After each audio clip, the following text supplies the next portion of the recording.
Hey everyone, today we're going to talk about polynomial addition and multiplication.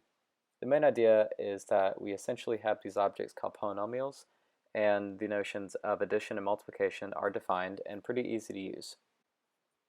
If you've ever heard the term combining like terms, that's exactly what's going to happen here. When we're adding two polynomials together, the goal is to search for different copies of x with the same powers and then add the coefficients. Consider the polynomial x squared plus 2x minus 1 plus the polynomial 3x plus 12. At this stage, we can simply drop the parentheses because the plus that's in the middle doesn't indicate any kind of sign change.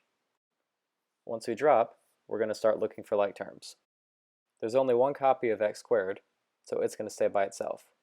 There are two copies of x to the power of 1 and two constant terms. X squared stays by itself, then 2x plus 3x becomes 5x, and 1 plus 12 becomes 13. This gives us our final answer. For our next example, look at the polynomial 3x plus 2 minus the polynomial 5x squared plus x minus 6.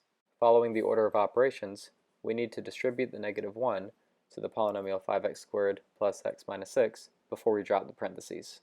This just means multiplying each term by negative 1. Here's what we get once we've done this. Now we can start combining like terms.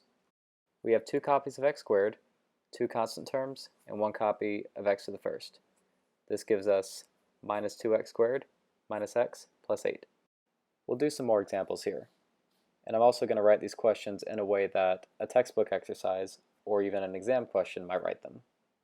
Let p of x denote the polynomial 3x squared plus 6x plus 2, and q of x denote the polynomial minus 5x cubed plus 2x. So anytime we see a p of x or a q of x written, we just replace it with the polynomial it represents. For instance, consider p of x minus q of x. What we'll do is write p of x in parentheses, subtract from q of x, also in parentheses. Like I said before, the parentheses helps us keep track of signs. Since we're subtracting one from the other, signs are important. Go ahead and distribute the negative 1 over q of x to get the following. By the order of operations, we get 3x squared plus 6x plus 2 plus 5x cubed minus 2x. Last, we combine like terms to get an answer of 5x cubed plus 3x squared plus 4x plus 2. Notice that in our final answer, we wrote the polynomial so that the powers of x are written in descending order. For a harder example, consider q of x minus 5 times p of x plus x squared. Even though there's a little bit more going on here, the game is essentially the same. We're going to replace the polynomials p of x and q of x with what they represent, and then we are going to follow through with the order of operations, the distributive property, simplify, and combine like terms. First, insert q of x, multiply negative 5 times p of x, and then add x squared. Doing so gives us the following once we distribute the negative 5 across p of x. Then we can simplify, combine like terms, then get a final answer of negative 5x cubed minus 14x squared minus 28x minus 10. So it's true that given any polynomials, we can add them and we can subtract them. We're seeing a little bit that polynomials behave somewhat like numbers. In a general setting, let p of x and q of x be any polynomial. So we can compute everything in the list below. That p of x plus q of x is equal to q of x plus p of x. Again, this is called the commutative property, but it's not necessarily true that p of x minus q of x is equal to q of x minus p of x. Sort of like how 1 minus 3 is not equal to 3 minus 1. And last, we saw in a previous example that we can take a real number and multiply it with a polynomial. You compute this by using the distributive property. A natural question to ask then is, can we make sense of p of x times q of x in a general setting? In other words, can you multiply polynomials? The answer is yes, you just have to make sure that you are doing it in a very careful way. We'll start off with a more simple example. Let p of x equal to xn for some positive integer n. In other words, p of x is just some power of n. Then let q of x be some generic polynomial. Turns out it's pretty simple to multiply p of x with q of x. All you have to do is use the distributive property. Notice that p of x times q of x equals xn times the polynomial am xm plus plus a1x times a0. Once we distribute the xn, we get a result that looks like this. And then, using the power of integer exponents, we get this result.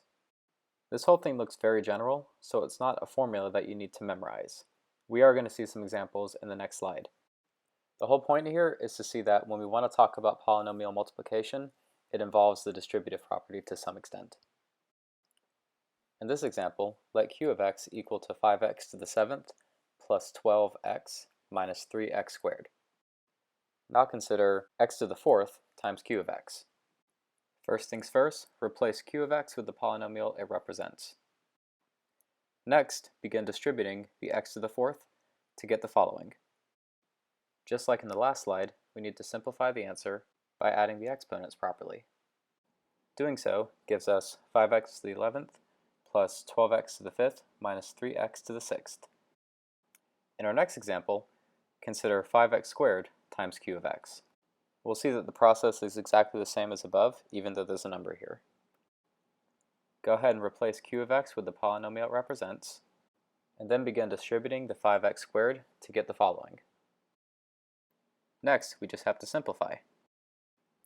5x squared times 5x to the 7th gives 25x squared times x to the 7th, because the coefficients multiply. Similarly, we get 60x squared times x, because 60 is 5 times 12. And last, we get minus 15x squared times x squared, because minus 5 times 3 is minus 15. And then we take care of the exponents to get a final answer of 25 times x to the 9th plus 60x cubed minus 15x to the 4th. In part 2, we will talk about how to multiply polynomials that have the following two forms by something called the FOIL method. The last multiplication in the list is going to be a pretty heavy use of the distributive property.